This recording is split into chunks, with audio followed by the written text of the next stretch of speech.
प्रभात बच्चों, आज हम आपकी हिंदी व्याकरण की पुस्तक के पाठ संख्या 14 के दूसरे भाग के, जिसका नाम है वचन, जिसे अंग्रेजी भाषा में नंबर भी कहते हैं। प्रस्तुत पाठ के अंतर्गत हम यह जानेंगे कि वचन का हिंदी भाषा में क्या प्रयोग है, वचन का संबंध किससे है, वचन हिंदी भाषा में कितने प्रकार के होते हैं तथा वचनों में परस्पर परिवर्तन किस प्रकार से होता है। तो चलिए चलते हैं पाठ की तरफ। वचन, जिसे अंग्रेजी भाषा में नंबर भी कहा जाता है,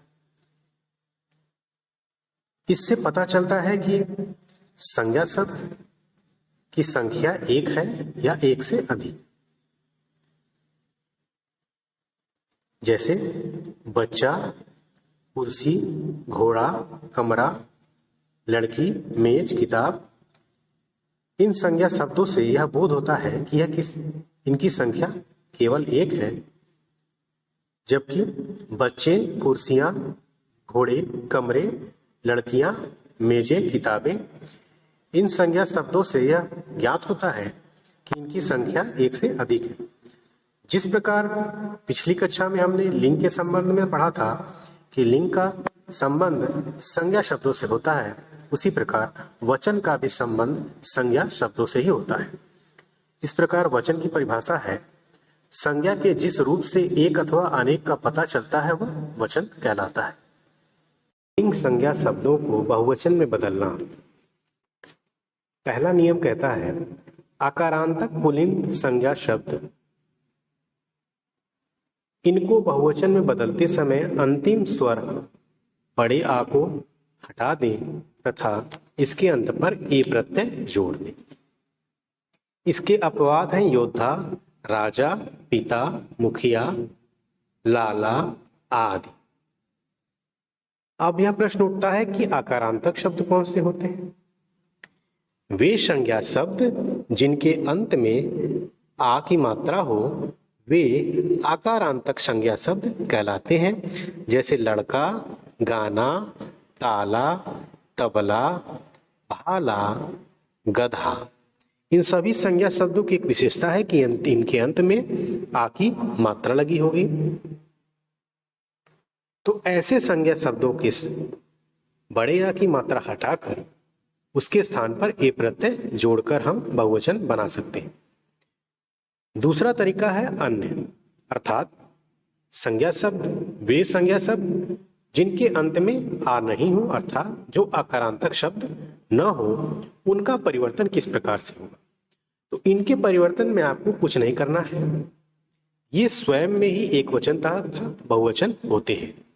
जैसे मित्र, मित्र एक शब्द है जो एक वचन तथा बहुवचन दोनों है। जैसे आप एक वाक्य बनाइए, आप पहला वाक्य देखिए जो एक वचन का है, मेरा एक मित्र है। यहां मित्र के आगे एक लग गया, इसलिए एक वचन बन गया। दूसरा वाक्य, मेरे बहुत सारे मित्र हैं। यहां मित्र के आगे बहुत सारे लग गया, तो यहां मित्र बहुवचन हो गए।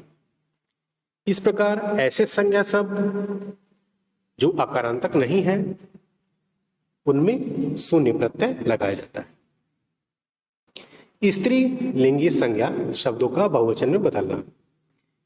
इसका नियम कहता है, छोटी ई अथवा बड़ी ई तथा इया अंत वाले स्त्रीलिंगी संज्ञा शब्द, इन शब्दों के बहुवचन बनाने वाला आ प्रत्यय जोड़ा जाता है तथा जिन शब्दों के अंत में दीर्घ स्वर आता है वह ह्रस्व हो जाता है। चूंकि हिंदी में दो स्वर एक साथ नहीं आ सकते, अतः अंतिम दोनों स्वरों के बीच एक य वर्ण आ जाता है। इसका नियम कहता है कि जिन स्त्रीलिंगी संज्ञा शब्दों के अंत में छोटी ई अथवा बड़ी ई या इया लगा होता है, उनमें हम आ प्रत्यय जोड़ देते हैं। जैसे लड़की, लड़की स्त्रीलिंगी संज्ञा शब्द है, इसके अंत में बड़ी की मात्रा है। तो यह नियम कहता है कि ह्रस्व को दीर्घ को ह्रस्व में बदल देंगे। बड़ी की मात्रा दीर्घ मात्रा है, और जब इसका बहुवचन बनाएंगे तो सबसे पहले इसकी बड़ी ई की मात्रा को छोटी ई में बदल देंगे। लड़की क पे छोटी की मात्रा लिखेंगे, फिर क्योंकि इसके अंत में छोटी ई अथवा बड़ी की मात्रा है, इसमें आ प्रत्यय जोड़ देंगे और इस प्रकार नया शब्द बनेगा लड़कियां, जो कि बहुवचन है। उसी प्रकार स्त्री शब्द, इसकी भी त्र पे बड़ी ई की मात्रा लगी है, जिसको छोटी ई की मात्रा में बदल दिया जाएगा और अंत में आ प्रत्यय जोड़ दिया जाएगा, तो बनेगा स्त्रियां। अन्य स्त्रीलिंग शब्द वे शब्द आते हैं जिनके अंत में छोटी ई, बड़ी ई, या के अथवा कोई अन्य स्वर आता है। इनके बहुवचन बनाते समय ए प्रत्यय जोड़ दिया जाता है। अर्थात वे संज्ञा शब्द, वे स्त्रीलिंगी संज्ञा शब्द जिनके अंत में छोटी ई, बड़ी ई या इया शब्द नहीं होते, उनके अंत में ए प्रत्यय जोड़ दिया जाता है। उ अंत वाले शब्दों के बहुवचन बनाते समय दीर्घ उ स्वर को ह्रस्व उ में बदल दिया जाता है। अर्थात जिन स्त्रीलिंगी संज्ञा शब्दों के अंत में उ लगा है, उसको छोटे उ में बदल दिया जाएगा। दूसरा चरण, पहले चरण में हमने यह जाना कि किस प्रकार से शब्दों का लिंग हम पहचानेंगे। दूसरे चरण में हम अकारांतक शब्दों और अन्य शब्दों तथा स्त्रीलिंगी इकारांतक शब्द तथा अन्य शब्दों को अलग करेंगे। मैंने बताया जिन संज्ञा शब्दों के अंत में आ की मात्रा लगी होगी वह अकारांतक शब्द होंगे, तथा जिन स्त्रीलिंगी संज्ञा शब्दों के अंत में ई की मात्रा लगी होगी वे इकारांतक शब्द होंगे। इस प्रकार लड़का, गाना, ताला, तबला, भाला, गधा ये सारे आकारांतक शब्द हैं, और मित्र, पति, धोबी, साधु, आलू, भालू ये सभी अन्य शब्द हैं। उसी प्रकार स्त्रीलिंगी शब्दों में विधि, गति, दवाई, नारी, बुढ़िया, चुहिया ये सारे इकारांतक शब्द हैं, जबकि ऋतु, माला, वस्तु, वधु, बहु ये सभी अन्य शब्द हैं। हमने नियम जाना कि जिन पुल्लिंग आकारांतक शब्दों के अंत में आ की मात्रा होगी तो आ की मात्रा हटाकर ए लगाकर बहुवचन बनाया जा सकता है। जैसे लड़का शब्द में आ की मात्रा हटाकर ए प्रत्यय जोड़कर लड़के शब्द बनाया गया, जो कि बहुवचन है। उसी प्रकार गाना शब्द में आ की मात्रा हटाकर ए प्रत्यय लगाकर गाने शब्द बनाया गया, जो कि पुल्लिंग है। अन्य शब्दों में मित्र, पति, धोबी, साधु ये सभी स्वयं में एकवचन तथा बहुवचन दोनों हैं। स्त्रीलिंगी वे शब्द जिनके अंत में ई लगा हो, जैसे विधि शब्द में अंत में ई लगा है, तो हमें दूसरा इसका नियम कहता था कि यदि वह दीर्घ स्वर है तो उससे ह्रस्व स्वर बदल देना है, परंतु यहाँ विधि में छोटी ई स्वयं ही लगी है, तो इसमें हमें कोई परिवर्तन करने की आवश्यकता नहीं है। इसके अंत में आ प्रत्यय जोड़कर बहुवचन शब्द विधियां बनाया जा सकता है। दूसरा शब्द नारी है, क्योंकि यहाँ बड़ी ई लगी है र पे, इसलिए इस बड़ी ई को छोटी ई में बदल देना है। तो सबसे पहले हम नारी को र के ऊपर की बड़ी मात्रा को छोटी मात्रा में बदलेंगे, तो ये नारी हो जाएगा, और इसके अंत में आ प्रत्यय लगाएंगे तो नारियां बहुवचन शब्द बनेगा। ऋतु शब्द के अंत में उ लगा है, और हमने नियम में पढ़ा जिन स्त्रीलिंगी संज्ञा शब्दों के अंत में उ लगा होगा उनमें ए प्रत्यय जोड़ेंगे और ऋतुएं बनाएंगे। उसी प्रकार माला शब्द में आ लगा है, माला एक स्त्रीलिंगी शब्द है, इसके अंत में ए प्रत्यय लगाकर मालाएं बनाएंगे। बहु शब्द के अंत में ह के ऊपर बड़े ऊ की मात्रा है, और हमने नियम में पढ़ा है कि जब स्त्रीलिंगी संज्ञा शब्दों के अंत में बड़े ऊ की मात्रा होगी तो पहले उस बड़े ऊ की मात्रा को छोटे ऊ की मात्रा में बदलकर फिर ए लगाया जाएगा। तो बहु तो पहले हम बहु लिखेंगे, फिर उसमें ए प्रत्यय जोड़ेंगे और इस प्रकार बहुएं बहुवचन शब्द का निर्माण करेंगे। वचन परिवर्तन के उदाहरण, जैसे प्यासा, ए प्रत्यय लगाकर। प्यासा शब्द, सबसे पहली बात हमें यह जानना है कि क्या यह स्त्रीलिंगी शब्द है कि पुल्लिंग शब्द है, तो इसको पता लगाया जाए। नीचे घंटा दिया है, इसको पता लगाया जाए कि यह स्त्रीलिंगी शब्द है या पुल्लिंग शब्द है। उसके नीचे गद्दा दिया हुआ है, इसके भी लिंग का पहले निर्धारण किया जाए। प्यासा शब्द के अंत में यदि हम लड़का लिखें, प्यासा लड़का, तो यह सही बैठता है, जबकि प्यासा लड़की लिखें तो यह सही नहीं बैठता। इसलिए प्यासा शब्द पुल्लिंग शब्द है और पुल्लिंग शब्द है, इसके अंत में अ लगा हुआ है, इसलिए आकारांतक शब्द है। और हमने पढ़ा है नियम में कि आकारांतक शब्दों के, पुल्लिंग शब्दों के अंत से आ हटाकर ए जोड़ देंगे। इस प्रकार प्यासा बन जाएगा प्यासे।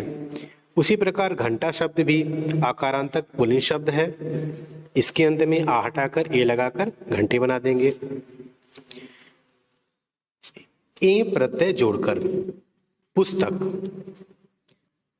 पुस्तक एक पुल्लिंग है या स्त्रीलिंग है, पहले इसका पता लगाएंगे। उसी प्रकार गाय का पता लगाएंगे कि ये स्त्रीलिंग है पुल्लिंग है। सर्वप्रथम पुस्तक, पुस्तक के पहले हम विशेषण लगाएंगे अच्छा। अच्छा पुस्तक सही नहीं बैठता, जबकि अच्छी पुस्तक सही बैठता है। अच्छी एक स्त्रीलिंगी विशेषण है, इसलिए पुस्तक स्त्रीलिंग होगा। यह तो पता चल गया कि पुस्तक स्त्रीलिंग है। अब हम यह देखेंगे कि क्या पुस्तक शब्द के अंत में ई, छोटी ई, बड़ी ई या इया आया है, परंतु पुस्तक शब्द के अंत में ऐसा कुछ नहीं है।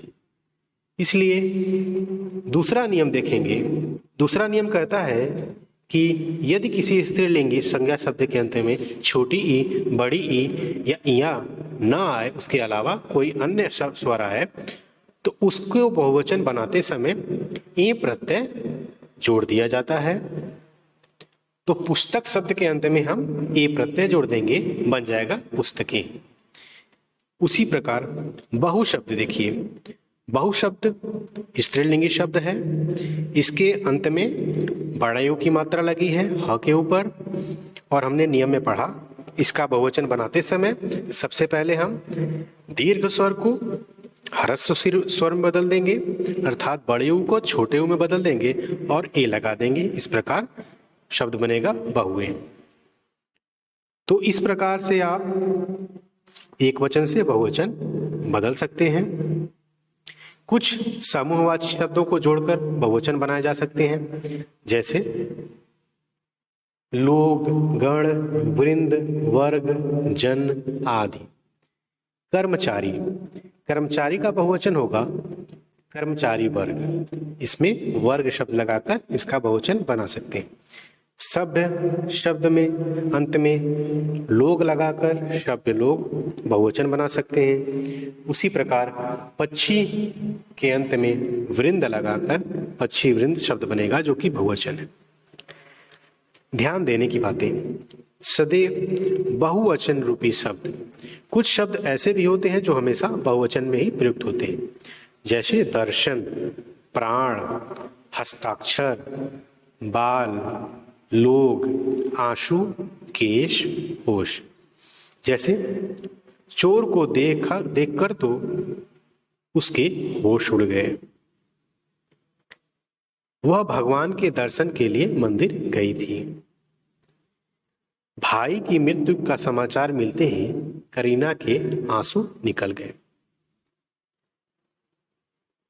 कुछ संज्ञा शब्द सदैव एक वचन होते हैं, जैसे प्रेम, क्रोध, दया, धर्म, घृणा, पानी, जल आदि। जैसे गड्ढों में पानी भर गया, मुझे 5 किलो घी खरीदना है, तेज हवा के कारण आग जल उठी। तो इस प्रकार सदैव बहुवचन शब्द तथा सदैव एक वचन रूपी शब्दों को आपको याद कर लेना चाहिए। हमने क्या सीखा? वचन एक व्याकरणिक कोटि है जिससे यह पता चलता है कि कोई संज्ञा शब्द एक इकाई के रूप में ग्रहण किया गया है या अनेक। अर्थात वचन केवल हमें यही ज्ञान कराता है कि कोई संज्ञा शब्द उसकी संख्या एक है या अनेक। हिंदी में संज्ञा शब्दों के दो वचन हैं, एक वचन तथा बहुवचन, जबकि संस्कृत में वचन तीन प्रकार के हैं, एक वचन, द्विवचन और बहुवचन। संज्ञा शब्दों के वचन परिवर्तन के लिए अनेक उनके लिंग की जानकारी होना अनिवार्य है। अर्थात हम संज्ञा शब्दों की लिंग का परिवर्तन, वचन का परिवर्तन तभी कर पाएंगे जब उनके लिंग की हमें जानकारी हो। सबसे पहले संज्ञा शब्दों को पुल्लिंग तथा स्त्रीलिंग संज्ञा शब्दों में बांट लेना चाहिए। वचन परिवर्तन से पहले हमें संज्ञा शब्दों के स्त्रीलिंग तथा पुल्लिंग में अलग अलग बांट लेना चाहिए।